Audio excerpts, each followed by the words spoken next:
What happens when a black teenager challenges not just one professor, but an entire academic system? In Part 1, we witnessed how Isaiah Brooks, once just known as the janitor's son, shocked the world by solving quantum equations that even Ivy League scholars couldn't crack. But what followed wasn't applause. It wasn't congratulations.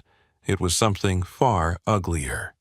Accusations, threats, institutional revenge, and worst of all, a battle that could break him mentally, emotionally, and academically.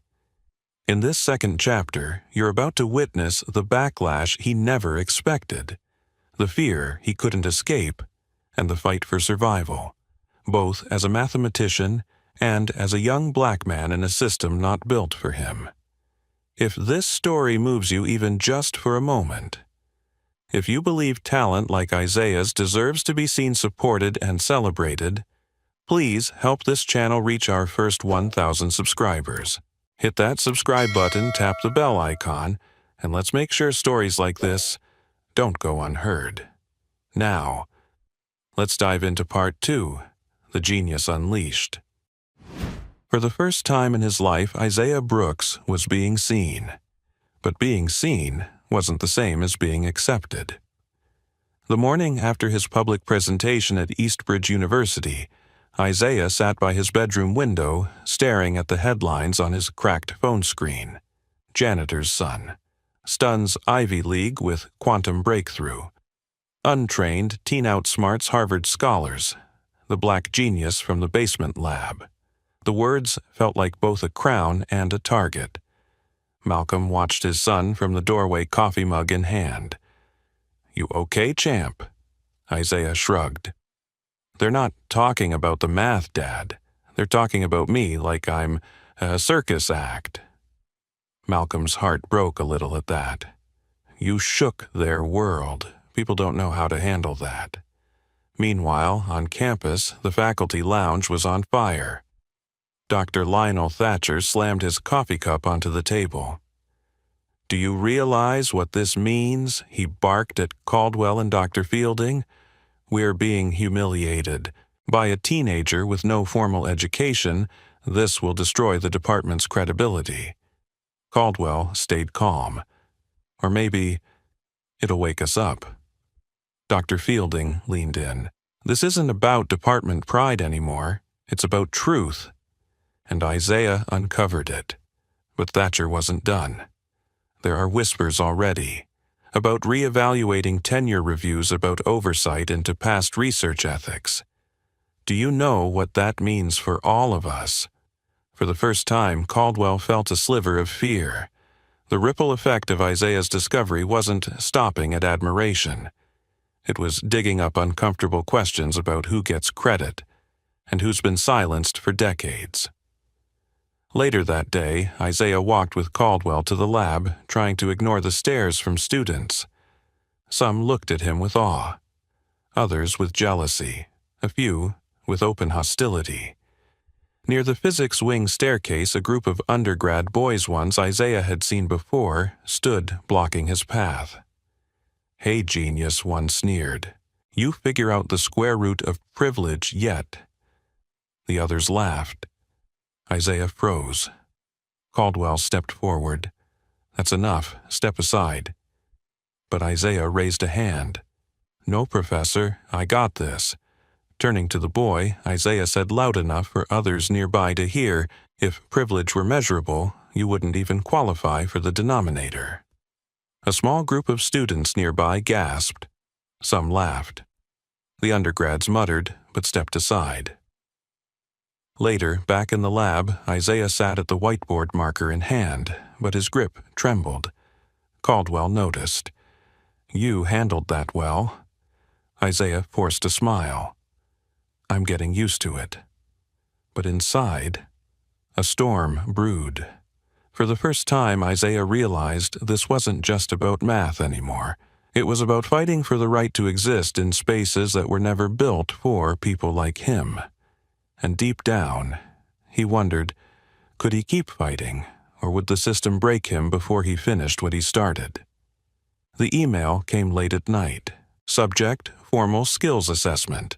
Required attendance from Dean's office. Academic Oversight Committee. Isaiah read it 3 times, heart-sinking with each line.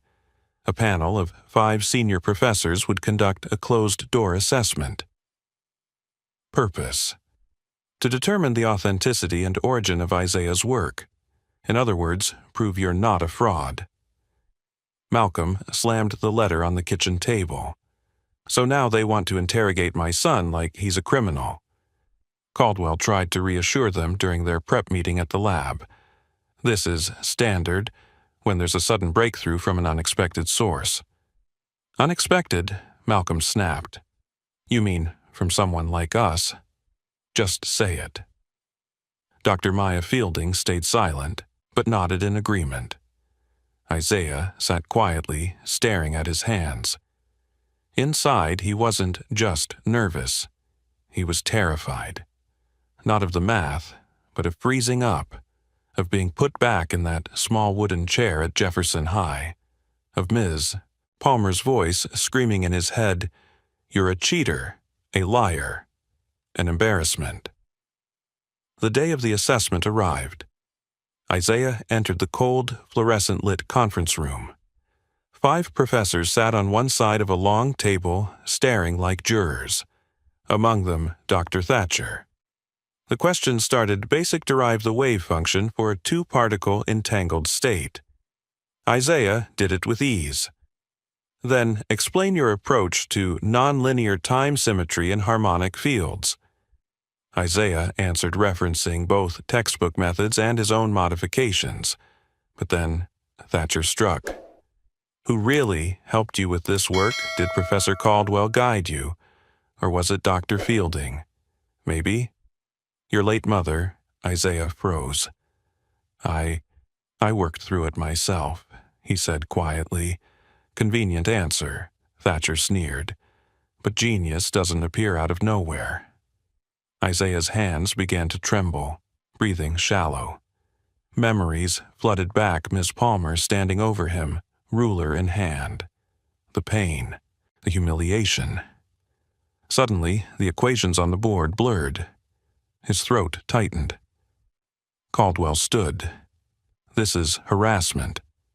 But before anyone else could speak, Isaiah's voice broke through. You're right, genius doesn't appear out of nowhere. The room fell silent. Isaiah's eyes burned, but his voice steadied. It comes from watching your mom work late into the night solving problems she never got credit for. It comes from sitting alone in hospital rooms reading physics textbooks because it's the only escape you have. It comes from standing at whiteboards for hours because sitting down still hurts from what people like you did to me. Isaiah stepped toward the board, grabbed a marker with shaky hands, and began solving the most difficult equation they had left untouched. Line after line appeared. The room stayed silent except for the squeak of marker on glass. 10 minutes later, Isaiah dropped the marker. Check it, he said softly. Dr. Fielding rushed forward, reviewing the work. Her eyes widened. It's correct, she whispered.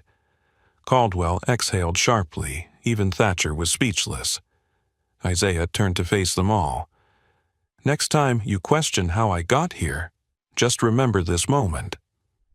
Then he walked out, leaving behind not just answers, but witnesses to a brilliance they could no longer deny. It started with a single tweet.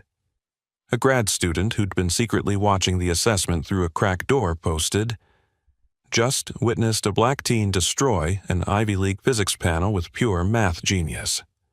Isaiah Brooks, Shabanash academic bias." Within an hour, it hit 1,000 retweets. By morning, it was trending nationwide. CNN, MSNBC, even BBC World News. Headlines exploded: Harvard panel, silenced by janitor's son, teen genius, challenges academic gatekeeping, institutional bias in education exposed. Yet again. By the time Isaiah stepped outside his apartment, local news vans were parked across the street, microphones shoved in his face. Isaiah, how does it feel to prove them wrong? Were you discriminated against because of your background, Do you plan to sue Eastbridge University? What's next for the basement prodigy? Isaiah blinked in the flash of cameras, overwhelmed. Malcolm wrapped an arm protectively around his son, shouting, "No comment. Give him space." But the noise wouldn't stop. Talk shows debated the story. Podcasts broke down Isaiah's equations like play-by-play commentators at a sports game. Social media memes went viral, support black genius. Janitor's son, tenured professor. Math doesn't care about your Ivy League bias. And with fame came backlash. Online forums started swirling with conspiracy theories. There's no way he did that without help. Affirmative action stunt. Probably staged for media attention. A well-known conservative commentator went live on YouTube. Another woke university moment. Elevating people not by merit, but by social guilt. Isaiah sat on the living room floor watching it all unfold. His heart pounded. His throat tightened. Dr. Caldwell called that evening. Isaiah, stay off the internet for now. Focus on the work. Let the noise fade. But the noise wasn't fading. It was building. Later that night, Isaiah sat alone at his desk, staring at his mother's old notebook. Her handwritten formulae blurred as tears filled his eyes. They're not angry at the math, he whispered to himself. They're angry at where it came from. Malcolm entered the room quietly. You okay, son? Isaiah shook his head. I wanted to be seen dad. But not like this, not like I'm some headline or political argument. Malcolm sat beside him. You're not a story for them to twist. You're a truth they can't ignore, and truth is loud. Isaiah exhaled shakily. Somewhere deep inside, he knew the fight wasn't over. In fact, it was just beginning. The next morning, Dean Wexler's office was a war room. Thatcher stood pacing, his face red with fury. I warned you this would happen, he hissed. Now we're a joke on national television. Dr. Caldwell sat across the room, jaw tight, arms crossed. Dr. Fielding flipped through a thick folder of printed social media posts. People aren't just angry, she said softly. They're calling for resignations, demanding an independent review of how Eastbridge treats students of color. Dean Wexler massaged her temples, and what's worse, several alumni donors are pulling their pledges. That made the room go silent. Thatcher slammed his fist on the table. This is career suicide for all of us. We need damage control now. Suddenly, an idea began circulating through the room. Dark, calculated. We need to raise questions about the integrity of Isaiah's work, someone suggested. Create doubt. Was it really all his? Did Caldwell help too much? Was there data manipulation? Dr. Fielding's face turned pale. You're talking about discrediting a teenager to protect your image. Thatcher shrugged. If the institution falls, what happens to the thousands of students depending on us? Sometimes, sacrifices have to be made. Caldwell stood up abruptly. I won't be part of this. Wexler's voice rose sharply. Sit down, Peter. Your name's already being dragged into this mess. Do you think they won't come for you, too? That night, Isaiah received a letter slipped under their apartment door. Academic misconduct review, initiated potential plagiarism concerns. Malcolm read it aloud, his voice shaking with rage. This is their answer. After everything, call you a cheater again? Isaiah sat frozen, eyes wide. The word plagiarism felt like a knife twisting in his gut. Suddenly, old memories flooded back. Miss Palmer's face, the chair, the ruler. His breathing quickened, his vision blurred. I can't do this again, Dad, he whispered, hands trembling uncontrollably. I won't survive it. Malcolm knelt in front of him, gripping both his son's shoulders tightly. Yes, you will. You're stronger now. And you're not alone this time. The next morning, Dr. Fielding called. We're fighting this, she said firmly. I've already contacted a civil rights attorney specializing in education cases. They're interested. Isaiah's voice cracked. Why does this keep happening? Why is proving I belong never enough? There was a long pause on the phone. Then Dr. Fielding said quietly, because systems don't break themselves. Isaiah, they break when someone like you makes them. It started with a single Facebook post. An Eastbridge cafeteria worker named Gloria James, who had watched Isaiah grow up wandering the campus halls with his dad, shared a photo of him at the whiteboard. Her caption read, "They called him a janitor's son. We called him family. Now they call him a fraud. We see you, Isaiah, and we're standing with you." Within 24 hours, it had been shared over 200,000 times. By the end of the week, it became a hashtag Stand with Isaiah. Local churches organized letter-writing campaigns. Students from the Black Student Union started a sit-in protest at the university's main quad. Even alumni began contacting the administration demanding answers. The Eastbridge Daily published an editorial, "When did genius require permission?" And then, the real wave hit. Celebrities weighed in. A famous black astrophysicist tweeted, "A system that never opened the door now wants to slam it shut when brilliance walks in anyway." A viral TikTok video by an education activist recounted Isaiah's story with tears streaming down her face. How many Isaiahs have we silenced before this one? How many more if we don't stop it now? Donations poured into a GoFundMe started by former Eastbridge students, enough to cover legal fees, therapy, and even future research resources for Isaiah. Malcolm sat at their kitchen table one night, scrolling through hundreds of messages. "Read this one," he said, voice thick. Isaiah leaned over. A message from a stranger. "My son stopped doing math after being told he'd never be good enough. But after seeing your story, he picked up his notebook again. Thank you." Isaiah's eyes filled. He'd spent so long feeling small, invisible, unwanted. Now, strangers were calling him hope. But the most emotional moment came at a community rally held on the university steps. Hundreds gathered: students, staff, parents, local residents. As Isaiah approached the mic, he saw faces he never expected: professors who had ignored him, students who once mocked him, and dozens of black children sitting on their parents' shoulders, their eyes wide with admiration. Isaiah's hands shook as he spoke. "I didn't ask to be here. I didn't ask to be a story. I just wanted to solve equations and be seen for who I am." He paused, swallowing hard. "But if standing here means someone else like me doesn't have to fight this hard one day, then I'll keep standing." The crowd erupted in applause.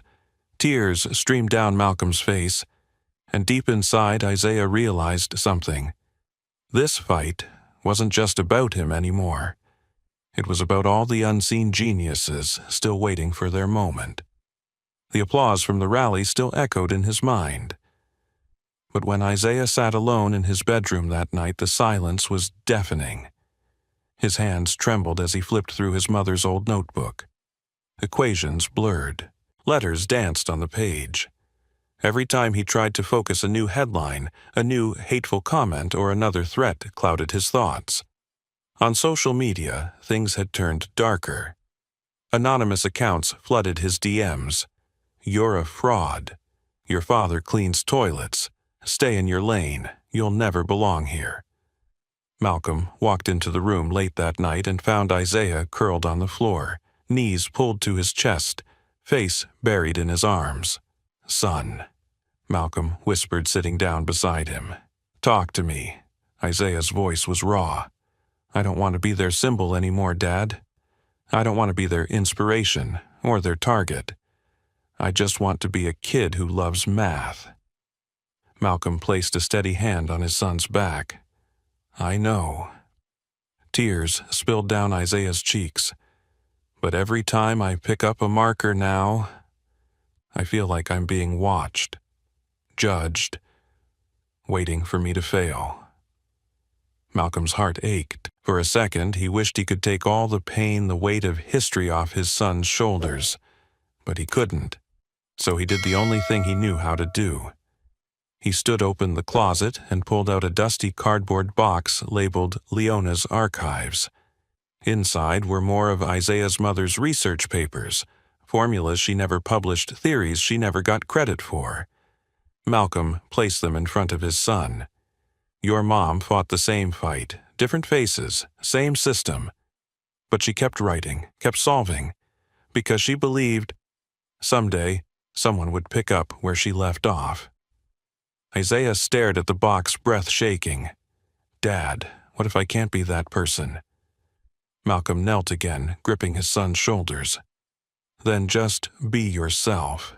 Be Isaiah Brooks, the boy who cracked quantum entanglement on a janitor's salary and a notebook full of dreams. You don't owe them perfect. You only owe them the truth. For the first time in days, Isaiah let out a small shaky laugh through his tears. Okay, he whispered. Okay. The next morning, he walked into the lab with Caldwell and Dr. Fielding, waiting. Without a word, Isaiah picked up a marker, turned to the board, and began writing again. Not because the world told him to, but because he refused to let the world take away the one thing that had always been his, the math.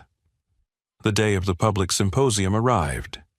Eastbridge University had no choice but to host it. Too much media pressure, too much public demand. The lecture hall was overflowing. Journalists, alumni, students, even representatives from other universities, MIT, Stanford, Princeton, all packed into the room, waiting to witness the boy the world couldn't stop talking about. Isaiah stood backstage, heart pounding like a drum. Caldwell adjusted his tie nervously. Dr. Fielding placed a reassuring hand on Isaiah's shoulder. You ready? She asked. Isaiah swallowed hard.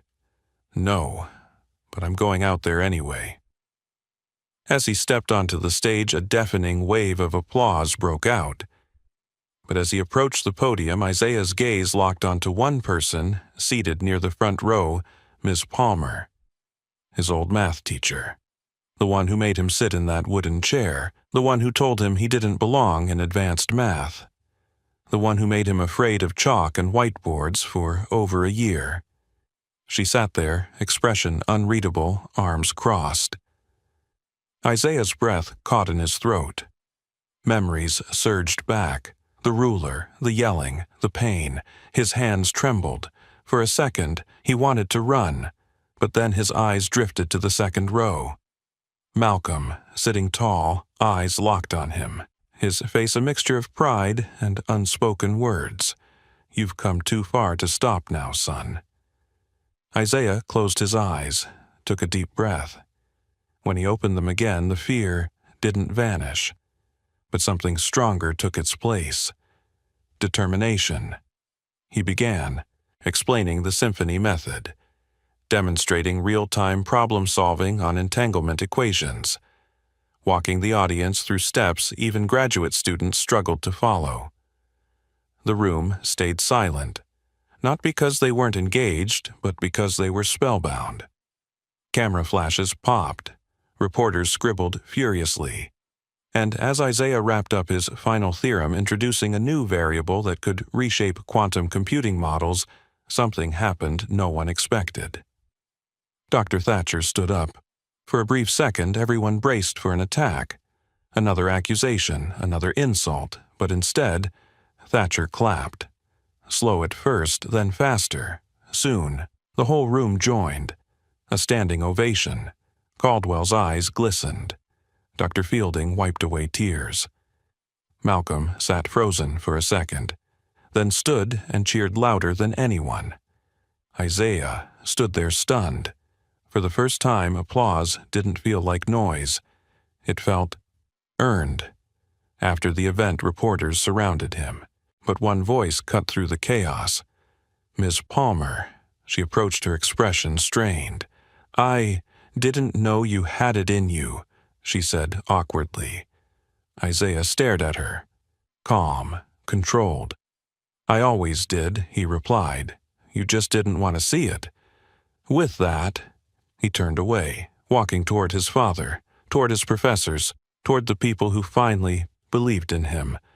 And somewhere deep inside, he knew this wasn't the end of his journey.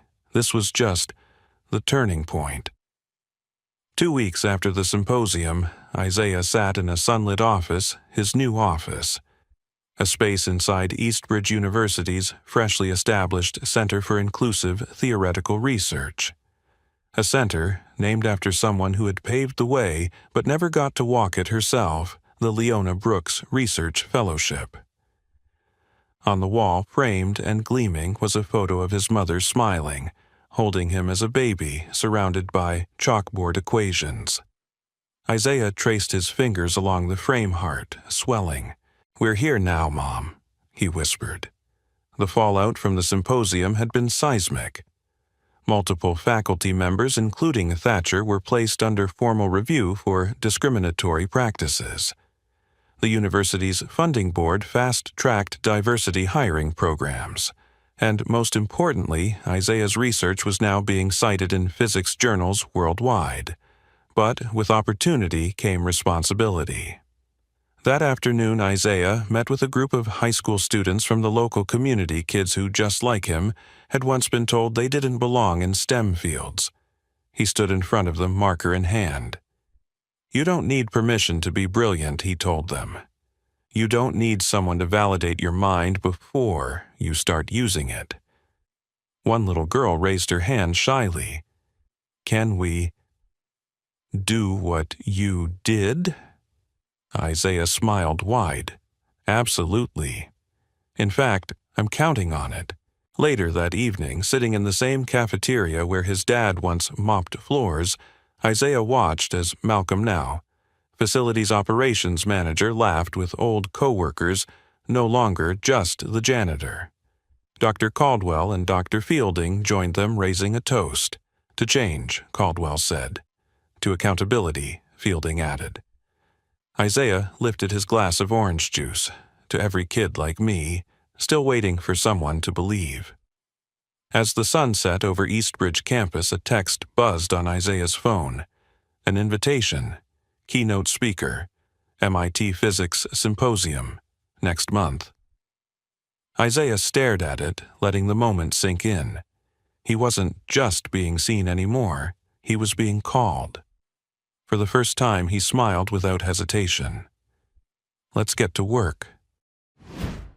If this story moved you even just for a moment, if you've ever felt underestimated, or if you've seen someone else's light dimmed because the world refused to look closely enough, please help us reach our goal of 1,000 subscribers.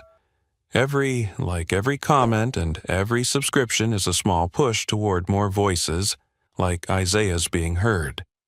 And let me ask you, have you ever been told you weren't good enough only to prove them wrong? Drop your story in the comments. Let's build this space together. Thank you for watching. Thank you for believing, and never forget, brilliance exists everywhere. It just needs room to shine.